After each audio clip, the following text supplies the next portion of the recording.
This movie is 128 years old. Hi, I'm a film professor, and AI took my job, like many of us. I got laid off, and I am very pissed off about it. I love to teach, and I think education is a right. So I decided to just give you my stuff for free. Good for me, good for you, good for everybody. I'm willing to bet that when we think about film as an art, most of us have a hard time putting it in like a timeline with a whole bunch of other things. So we, in a lot of ways, think that film is very young. It's like really new, it's cutting edge. But at the same time, we also think it's old. We think of silent film, we think of very stilted acting and over-the-top things that belong very firmly in the past. And so we tend to have a really hard time thinking about what historical moment actually saw the rise and development of film as a technology. So at this time, the art of photography, so still photographs, was really well known, and it was really highly developed too. They had a lot of different techniques, and they were even creating really interesting sort of, I guess what we would call genre films, or genre images, sequences of images that were science fiction or supernatural. However, making photographs move is a completely different thing from the get-go. It hasn't existed as long as still photography. The first public showing of movies, like in a theater-y environment, was actually put on by a pair of brothers. They're called the Lumière brothers. That's their last name. And it was launched as a public event in 1895 in Paris. And this sounds ages in the past, like obscenely old. However, you might sort of be surprised at the historical moment that it actually occupies. I did a little bit of Googling and a little bit of time with Wikipedia, which you can do on your own if you choose. But these are the interesting things that I found that sort of helped me put into perspective what 1895 existed like in a timeline. This screening, 1895, is actually 317 years younger than submarines.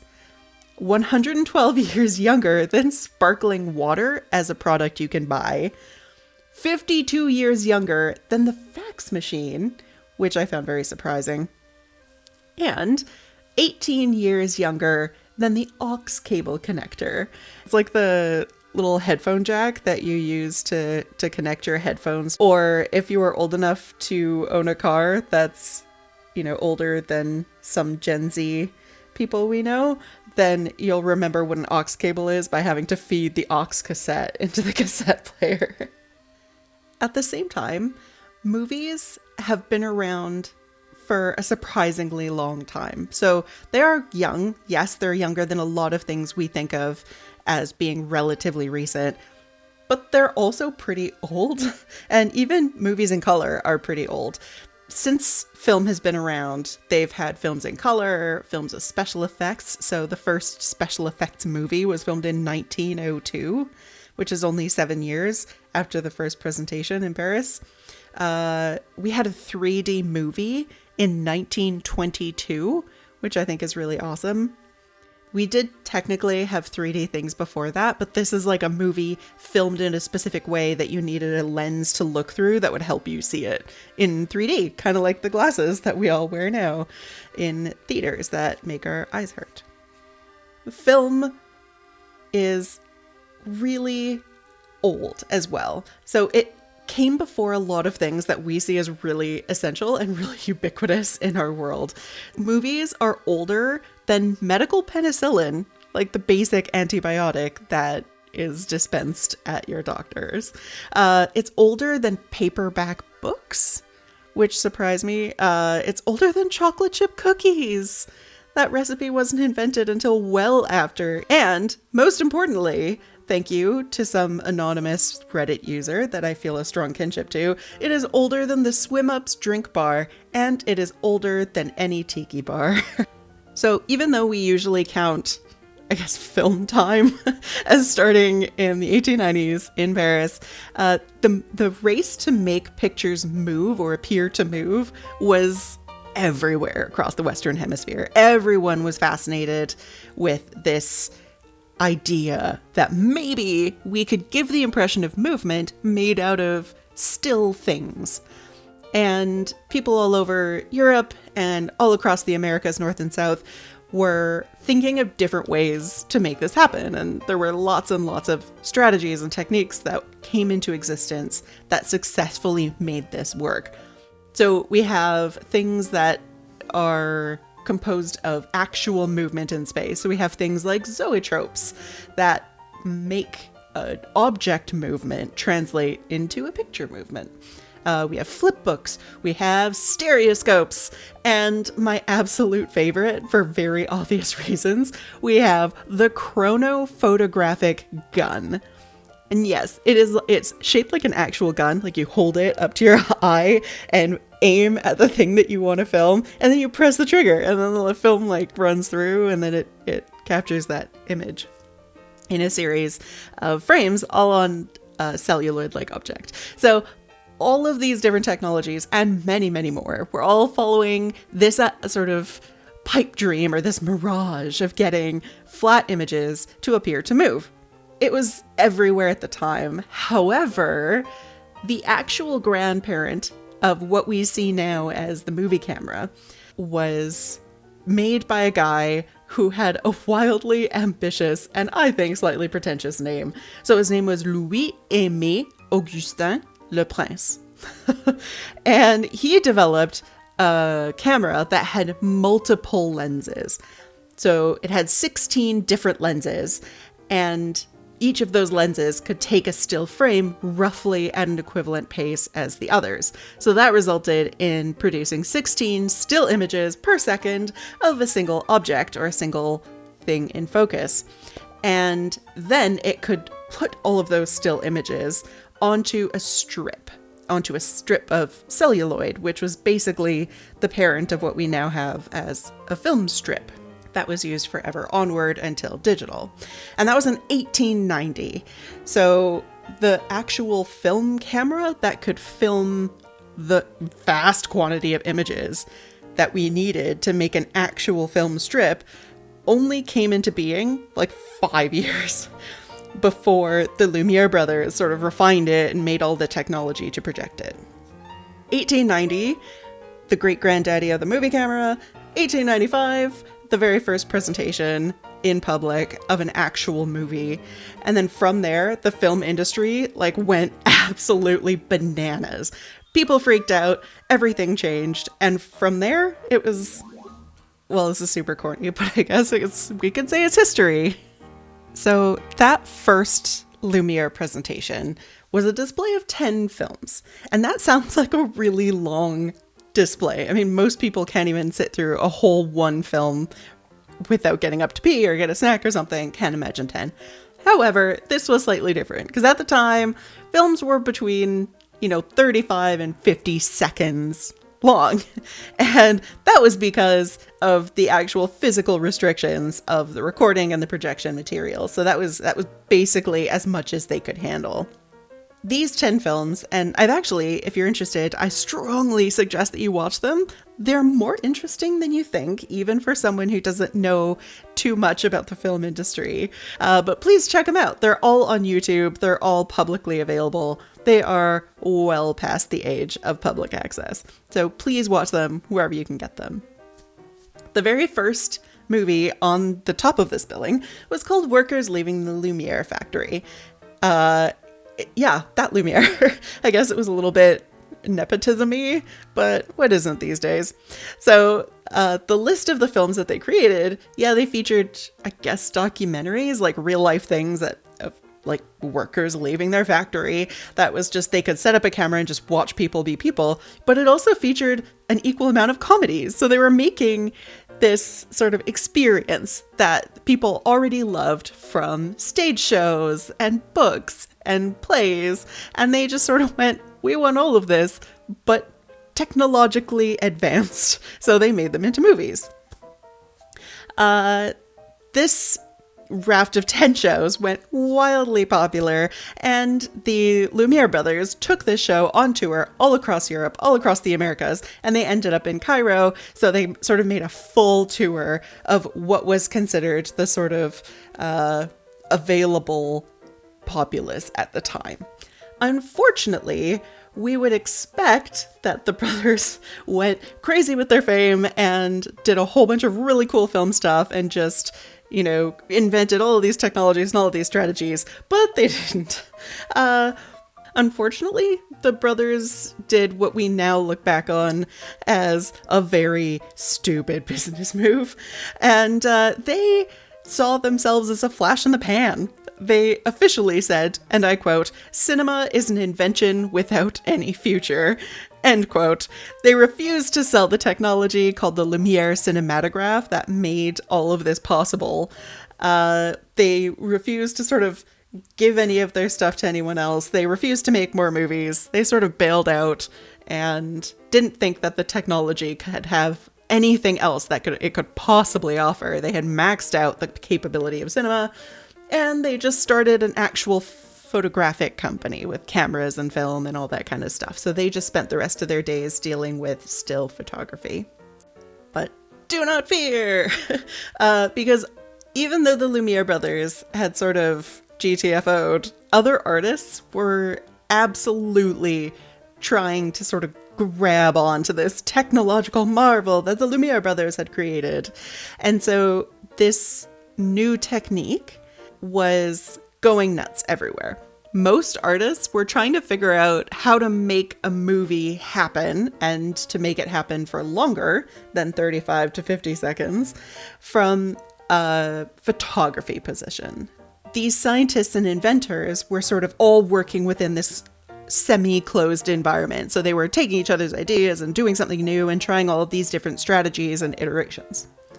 But while these scientists and inventors were all working within the same bubble, it took someone very different to move film forward in the next major step in film history.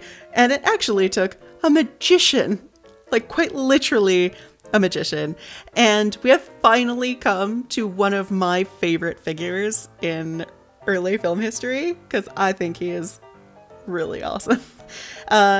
He was a truly weird guy, and his name was Georges Méliès. He was also French. Now, the man was a professional magician. I wasn't kidding. And instead of sort of being an inventor who had already maxed out his still photography strategies, he was thinking about film instead as a way to capture magic, like stage show magic, like making things appear and disappear and pulling a rabbit out of a hat kind of thing. He did something different. He used the technology that was present, and he used his knowledge of stage magic, illusions, and theater productions to create special effects. And those special effects are the thing that sort of moved cinema forward from these very early steps.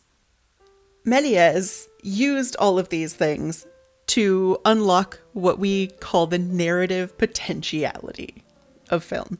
And that's a weird term, and it sounds really posh, but essentially all it means is that he saw film as something that had the capacity or the potential to hold a story, to tell something to someone else that they could receive, like reading a book or watching a play. And so he pushed it beyond its sort of technological marvel status and turned it into something that could make and hold an entire story universe in it. Méliès is sort of the grandfather of the big blockbuster movie. So he created special effects. He made trick films. He made things appear, disappear. He filmed magic. He filmed fairy tales, costume dramas. He even made science fiction movies, advertisements, and erotica. Ooh.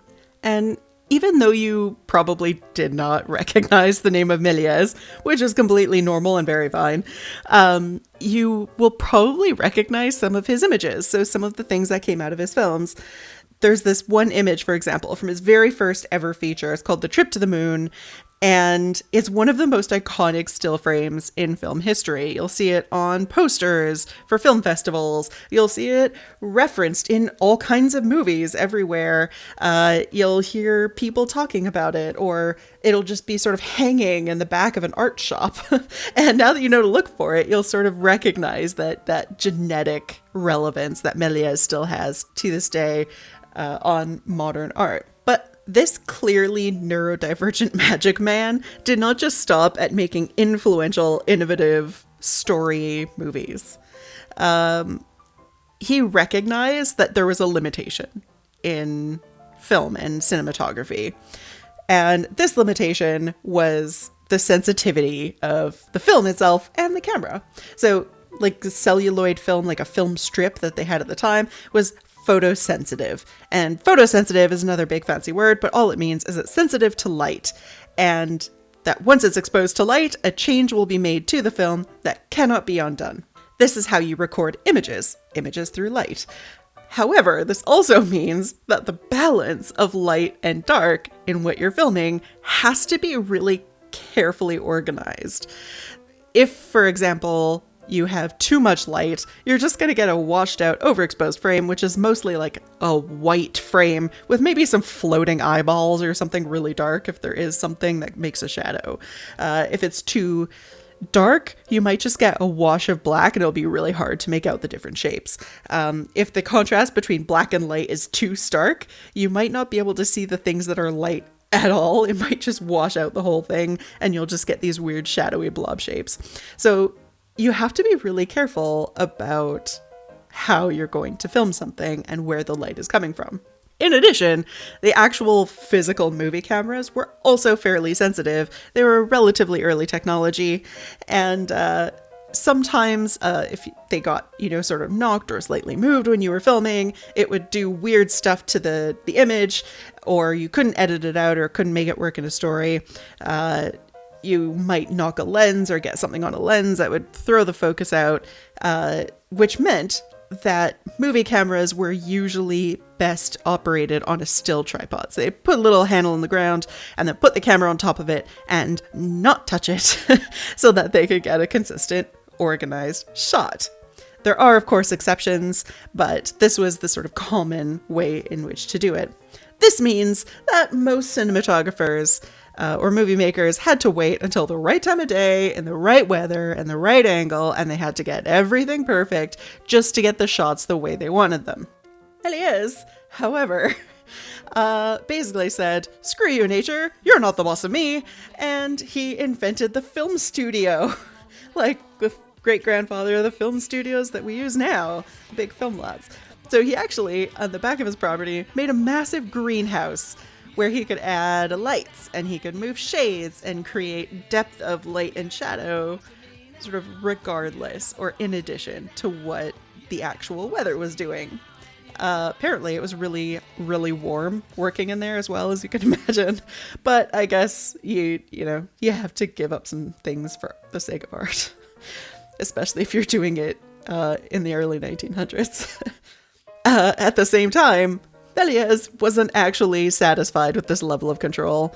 So in addition to having his own movie studio, he actually also created colored film. So the very first colored movie was right at the beginning of movie existence. And how this was done, because you couldn't capture color on the actual film strip like when you were filming, he would actually employ women to go in with pastel colors and to literally color each individual frame of the image. And this was already a really common way of coloring still photography, but the fact that you could do this to a movie was kind of mind-blowing and way out of left field.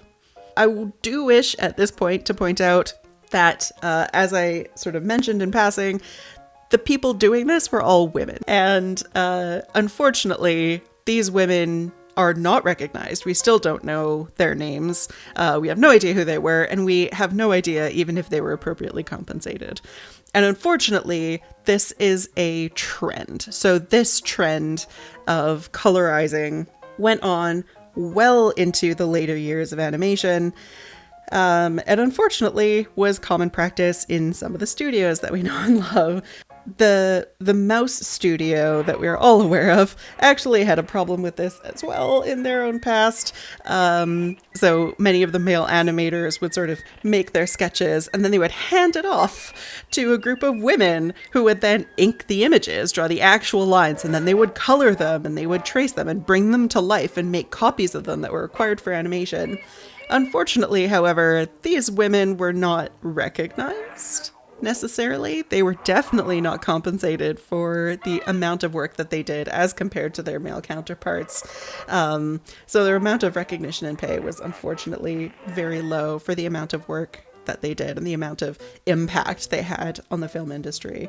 And unfortunately, as much as I love film, we do have to acknowledge that the film industry, like everything else in this world, is not fair. It has never been fair. And it's still a long way from having any kind of equality in it. Yeah, I love film. I just didn't say it was nice and tidy. Sorry about that. But now that I've ruined your dreams, let's get back to Méliès. Now, unfortunately, like a lot of perfectionist overachievers, Méliès didn't manage his film life totally perfectly. Unfortunately, there were a variety of factors that inevitably led to the closing of his studio. Some of these factors included piracy overseas. His films were so popular that people wanted to steal them and make money off of them without paying Méliès for them. And that happened predominantly in America, so in the US, but it happened everywhere as well, which meant he didn't get a ton of the money he was owed. He also had rival studios buying him out, so sometimes they paid for him to direct for them, sometimes they just wanted to borrow his genius for a little while. And eventually it got to the point where a studio, Pathé, I'm looking at you, Pathé Studios, they're still in existence, but they bought him out. They bought his entire production, and he just decided to wrap it up. He's not making his own movies anymore, and he just got out. He was done. So in his final film was made in 1912 under Pathé Studios, and that was it. It means, unfortunately, we only got 10 years of Méliès, which is upsetting. But when he got out, he did it all the way. So he sort of volcanically erupted all over his own stuff. So he destroyed most of his movies. He destroyed all of his own copies of his own movies. So all the positives, all the negatives, all the materials, all that kind of stuff. He closed his theater, he closed his studio, and he never made another film. That was it. He was done. He had decided, and that was it. However, he did not disappear from the annals of history, our good Méliès. Having firmly burned out, he actually pulled a Rupert Grint. Or I guess we might say Rupert Grint pulled a Georges Méliès. I don't know which way's the right way around. Either way, he got out of movie making and decided to just forever sell candy and toys to children and make them happy. That is real. That is actually what he did. He bought a little kiosk shop in Montparnasse railway station, which is like Grand Central Station for Paris. And he just bought a little store, and he just wanted to make children happy forever on their, on their travels from point A to point B. And he just played a little role in all of their little lives, and it was fantastic. And he stayed there for the rest of his days, I guess for sure until 2011, because he showed up as a character in the movie Hugo, which is a partially animated movie, and it's delightful. You can watch it if you want. I love it because Méliès is this awesome character in the background, and he is just a toy vendor, and you get to see him where his whole life ambition is to make children happy. I want to say thank you so much for making it this far, first and foremost, but for just letting me do this, for me to share something that I'm so wildly passionate about, so excited about, with anyone who wants to access it. It brings me massive amounts of joy, and maybe, heavens forfend, maybe you've actually learned something. We'll never know. But I hope you enjoyed, and hopefully I get to talk to you again.